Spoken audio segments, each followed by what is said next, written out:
Okay, guys, so can Tesla get to $10,000?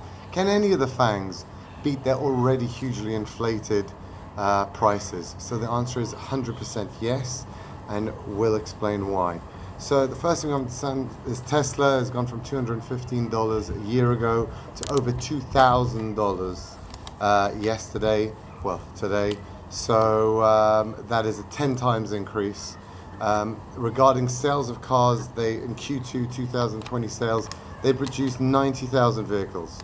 Toyota produced 750,000 vehicles. Tesla is worth double Toyota. Double Toyota. It produces nearly a tenth less cars than Toyota, and profit margin is much higher at Toyota. Tesla generally, doesn't really make that much profit. So we have, that's Tesla's decision. Their PE ratio is at 1,040. Now, a PE ratio is a price earnings ratio. Very important thing to remember. We're already at a peak. We're at 29 is the average PE ratio of the S&P 500. The only two times it was that high was in 2000, just before the dot-com bust, and in 2008, just before the global financial crisis. So we can clearly see where we're going. However, we have to remember that 29 does include the FANGs, which, if we take those out, the S&P is at a much healthier 15 PE ratio, which is kind of normal, consistent with other periods. So we have this huge boom in the FANGs, crazy asset prices.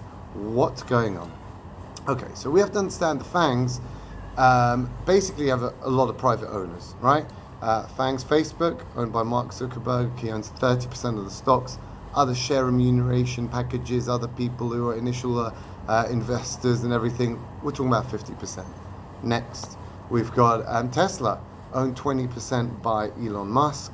Add on all the other people that started it with him and initial investors and everything, you're getting to about 40%. Amazon, funnily enough, is quite low because Jeff Bezos has sold some stocks, so he's only on 11% owns it.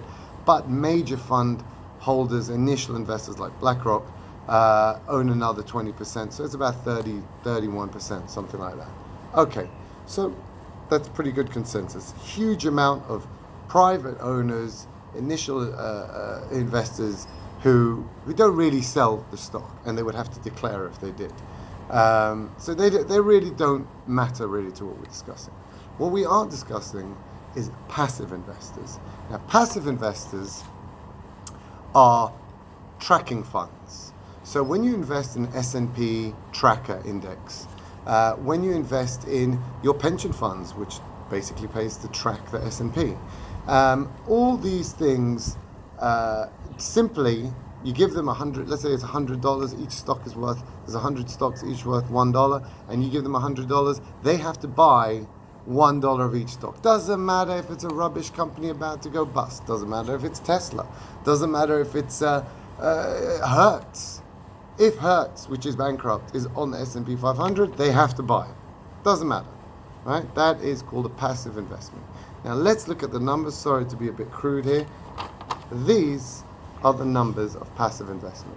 So I hope you can see it's gone from 10% to, in 2019, going up to 50% in America, and I can guarantee in 2020 it's even above that, right?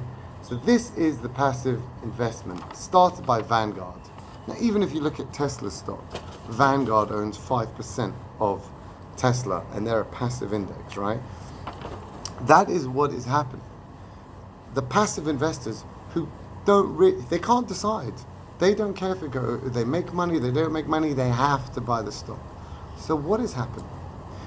We've just said 50% Tesla owned by proper, the actual owners. 50% owned by passive investors. That leaves only about 2-3% owned by, we call them active managers. People that are, thinking about what the fundamentals are and everything. What do? Let's say Tesla's real value is $200, what it was last year. They will go, well, these passive funds have to buy this stock. I'm going to sell it to them at $2,000.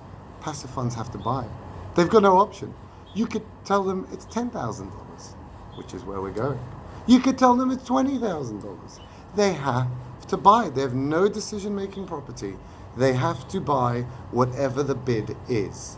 And if the bid is 20,000, and slowly these active managers are pumping it up to those amounts, because they know these guys have to buy it, and that's 50% of the market, and 50% is out. So it's really 95% of the real market, right? 95% of the market, these guys have to buy it, they will get those prices, and that is what's driving the stocks up of the FANGs. The active managers are focusing specifically on certain stocks and bidding up the price. Now, that sounds good, right? The problem is on the way down, it's really bad. Now, how could it happen on the way down? Whenever these passive funds take money out and so have to sell stocks, so for instance in March, right, when the corona crisis hit and the stock market plummeted 30%, they have to take out money, so they want to sell. Now, the active manager is not going to go, oh, it's $2,000, all right, I'll sell it to you for $2,000. They know they have to sell, meaning they will take whatever price you give them. So I will go to them, you know what, Tesla, I'll give you $200 for your $2,000 stock.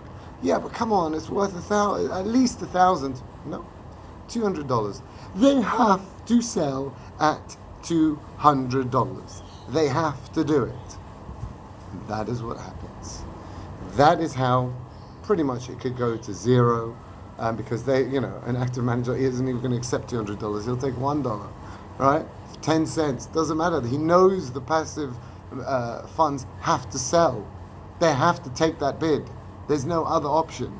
And we saw that in March. How did we see that? In March, the bond market, which is very similar, it crashed. There were no bids. There was no bids. The active managers weren't even offering $1. They were offering zero, and the Fed had to step in and buy all the bonds that wanted to be sold. This is exactly what will happen in the next crash coming very soon, where the Fed will have to break its own charter, which they're not allowed to buy stocks.